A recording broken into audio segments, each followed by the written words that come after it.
Hello, my name is Gabi Enriquez, and today I will be talking about global warming and its effects in wildlife and natural resources for food productions. So year by year, humans have been contributing to global warming in many harmful manners. Two major causes of global warming is the release of greenhouse gases through fossil burning and also land clearing. Some of many effects of global warming is that the Earth's average surface temperature is rising. The water sea level is rising as well. Deforestation is happening more and more each year, and the polar ice caps are melting, which is the home of many animals. So we share the Earth with animals and other living organisms. Consequently, the lifestyle, the habitat, and the life cycles of these animals are being negatively affected as well. One of the major changes that animals are experiencing is the rate of change in many factors. Some of these factors are the population density and location, migratory patterns, morphology, and genetic frequency differences. In terms of population density and location, research says that the adaptive changes that animals have to experience is strongly strained with areas that are affected more by global warming, comparing it to areas which are not affected as much by global warming. In terms of migratory patterns, so we know that the developmental stages of animals depends on the seasons of the year. So these life cycles suffer changes in length and initiation. Some of these examples are migration, flowering, and egg laying. In terms of morphology, there's research that states that the anatomy of fish has been changing in order to adapt to climate change for survival.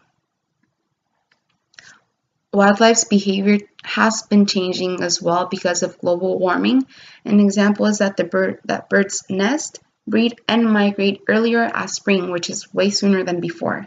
And also high sea level temperatures are affecting many sea animals. An example is the green turtle, which is now in the list of endangered species. Also, natural food resources are being affected because of global warming. An example is soil erosion, which is highly threatening food production and water holding capacity. Research states that crops have been reducing from 15% to 30%, and that water loss is the most dangerous effect of soil erosion. So, one of the articles that I read provides many helpful ideas and many helpful techniques in this area. And these techniques and ideas are helpful in conserving crops, food resources, and food production.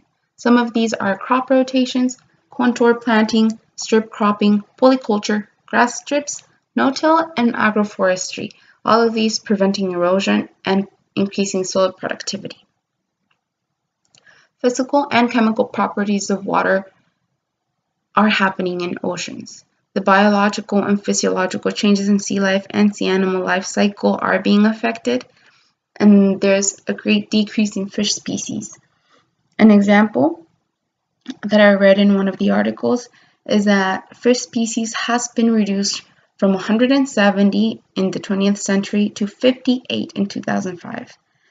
And this specific article explains that the survival of many of these fish species was due to artificial stocking. So more helpful ideas and techniques for sustainability that may be achieved in respects to water resources are the renewal of water management strategies, promotion of water saving, new water saving approaches and strategies, small or medium reservoirs, protective systems for the environment, and control groundwater. In terms of promotion for water saving, this could be anywhere. This could be in school settings, in occupational settings, and even public places such as parks. In terms of new water saving approaches and strategies, I have a great personal example that in Canada, the use of water between 7 p.m. to 7 a.m. is much cheaper than if you use water during the day from 7 a.m. to 7 p.m., which is when we mostly use water during the day. So washing the dishes, doing laundry, showering is much more, it's much more cheaper from 7 p.m. to 7 a.m. than 7 a.m. to 7 p.m. So it makes you reflect on how much water you would be using during the day. Also, small and medium reservoirs lessen water shortages and better distribute water resources. For protective systems for the environment, an example that I can give is solar panels, but mostly these techniques are for long term, which can be put into action by engineers, and this would improve the ecosystem's rehabilitation process. An example of controlled groundwater is water erosion. So, in the end, all of these negative situations in which we are living affect extremely wildlife, wild animals, wild plants, and us humans. And these causes of global warming are many, but the effects and consequences are countless. So the Earth is decaying, and it is affecting all living organisms. Many articles with completed intense research to find methods in which how to make more available and easier to access resources and helpful ideas and techniques to prevent all of these effects from global warming and climate change are now available and that we can do now and in the future. So knowing all of this, I believe that humans must take action in order to alleviate the Earth and its living organisms. Thank you.